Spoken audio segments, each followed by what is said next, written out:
How are you doing? You alright? Yeah, I'm not too bad. What you up to? Can I ask you why you're engaging me? Stop there a minute. Why? I'm just trying to identify who you are because you've got your face covered and you've... what's your name, please, sir? I don't have to give you my name. Okay, well, at this moment in time, we believe that you might well be wanted. Okay. For? Well, we'll cross that bridge in a minute once we've confirmed it. So that's why we need to identify who you are. It's alright, we'll do it another way. Just bear with us a second. Can you start with your first name, please, sir? Don't believe I have to provide your name. Okay, well, I believe that you're wanted, right? Okay, just by your description alone, right? So I believe that you're wanted off a briefing that I've received today, right? So we can do it one of two Wanted ways. for what? Well, wanted for an offence. What offence? Well, wanted for an offence of harassment, actually. So I need to check you out in order to see A, if it is you, or B, if it isn't you, right? And if it isn't you, I'll bid you good day and off you go. From the opening moments of this encounter, the officer's handling raises serious concerns. He insists the auditor resembles someone mentioned in a routine morning briefing, yet provides no meaningful explanation of how or why. Instead of presenting clear facts, he immediately shifts into demanding personal information without first establishing a valid reason. No detailed description is offered, no specific crime is identified, only a broad assumption wrapped in official language. This is not policing rooted in evidence. It's a scattershot approach that leans on authority rather than substance. When the auditor chooses not to hand over his name, a right he is fully entitled to exercise, the officer responds by doubling down. His statement, "If it's not you, I'll let you go," reveals the real problem. That phrase exposes a mindset where freedom becomes something you have to qualify for, rather than a right that stands unless lawfully removed. In the United Kingdom, the law is clear. Your liberty is not a privilege to be tested against vague suspicions. Officers are expected to operate on articulable grounds, solid, factual reasons that justify their actions. Gut feelings, generic briefings, or open-ended hunches do not meet that standard. Policing must be guided by evidence, not by fishing expeditions disguised as procedure. So if we start with your first name, or are we going to have to get a fingerprint scanner down here and find out who you are, or take you down to custody to try and identify you because you refuse to give me details? I haven't committed an offence. Okay, so if you haven't committed any offences, can I start with your first name, please, sir? I don't need to give you my first name. Okay, well, I believe you to be Christopher Green, and I'm detaining you currently. I am not Christopher Green. Right, okay, well, that's well, fine. that's fine, but you're currently being detained up until the point I can establish who you are. You're refusing to give me some details, so I need to establish who you are. Please ask you to identify yourself? Yeah, I'm PC 17768 Neil Williams. And you, please? Sergeant 15563. Thank you. Right, Which okay, station? Can we make West it nice and District. easy for us and start giving just the first name, please? Can I ask you which station you're from? Yeah, I work at Withenshaw Police Station, work part of the ex-department and part of the transport unit for Great Manchester Police. Thank you. Okay? Yep. So we're going to start with your name then, please. And if there's nothing wrong, then we'll send you on your way. The situation takes a sharper turn when the officer suddenly asserts, "I believe you to be Christopher Green." The auditor, calm and composed, immediately clarifies that he is not. Yet this moment highlights the deeper issue at play.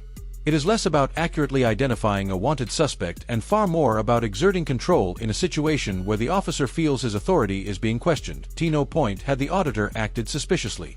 There was no attempt to flee, no aggressive behavior, and no sign of concealment. His only action was choosing not to hand over personal details without a lawful basis. That decision is not evidence of guilt or resistance. It is an exercise of rights granted by law. Refusing to comply without justification should not be misinterpreted as a warning sign. What makes this incident even more concerning is the officer's decision to publicly announce the full name of the individual he claims to be seeking. Under the UK GDPR and the Data Protection Act 2018, law enforcement has a strict duty to handle personal information responsibly and with discretion.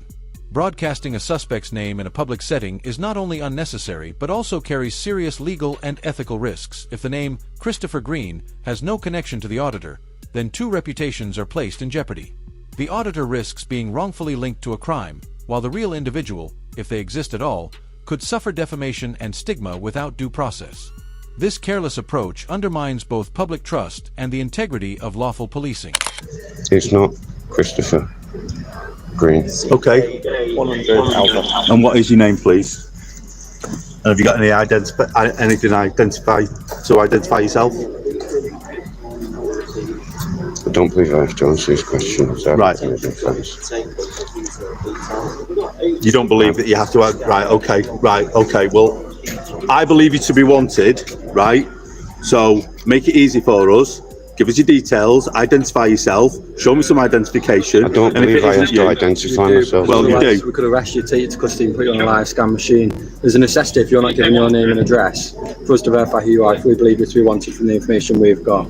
So you can I don't have to do that. You've not provided me with any grounds for an arrest. Right, take your hands out your pocket so I can see them. I need to identify you. I'm trying to make it easy for you here, sir. So what I want, I'm not in any threat to you. No, guys, not at all. No, I'm not. You had your hands in your pockets, and I don't know who you are. Even while holding someone in public, the officer still fails to establish any solid foundation for the detention. There is no mention of a specific crime, no tangible evidence, and nothing beyond a broad claim that the auditor matches a description. That phrase, repeated without detail, does not meet the threshold for lawful action. When the auditor rightly presses for clarity, asking the most direct and reasonable question, "What offense do you suspect me of?" the officer abruptly changes direction. Instead of providing an answer, he seizes on a trivial observation, the auditor's hands resting in his coat pockets. This sudden shift feels less like policing and more like distraction, a tactic to avoid addressing the absence of real grounds. The officer's response exposes how unstable his position truly is. Rather than explaining the lawful reason for detaining someone, he invents a new issue out of body language. As if standing calmly, with hands in one's pockets, could ever be a crime. By treating normal posture as suspicious, the officer reframes an innocent act into supposed justification. What makes this even more troubling is his own admission, "I don't know who you are." That statement alone underlines the entire problem. This isn't detention based on evidence of wrongdoing. It's detention born out of unfamiliarity. A citizen is being restrained not for what they've done, but simply because an officer cannot place their identity. That mindset risks turning lawful presence in public into a punishable act. Up until the point that you identify yourself, make it easy for us, and if it isn't you, and I can establish who you are, and I can clearly identify you, then I'll send you on your way. Right, okay. But by you being obstructive at the moment... I'm not being obstructive. Well, you are, because you're refusing to provide some details. No, because I don't believe lawfully that I have to give you those details because I haven't committed any offence of harassment. I'm sorry. Right, okay. Well, I believe you to be wanted, so I want you to. I need you to identify yourself in order for me to make those inquiries. And once I make those inquiries and find out that you are either wanted or you're free to go, I will then send you on your way. Okay? Oh, no, don't. No, excuse me. I'm speaking. You've asked me whether I'm Christopher Green, and I've said I'm not Christopher Green. Right, and all I'll say to you is, right, identify yourself, because stop giving me orders. I'm the police here. Speak to me respectfully. I have done. I've tried. Speak to me respectfully. What I'll say to you is, you're not going anywhere up until the point that I can clearly identify you. Okay. Right, but please continue to speak to me respectfully. Okay. So what's your name, please? To speak to you always start respectfully. With your name, please. Throughout the encounter, the auditor has remained composed, clear in his responses, and entirely within his rights.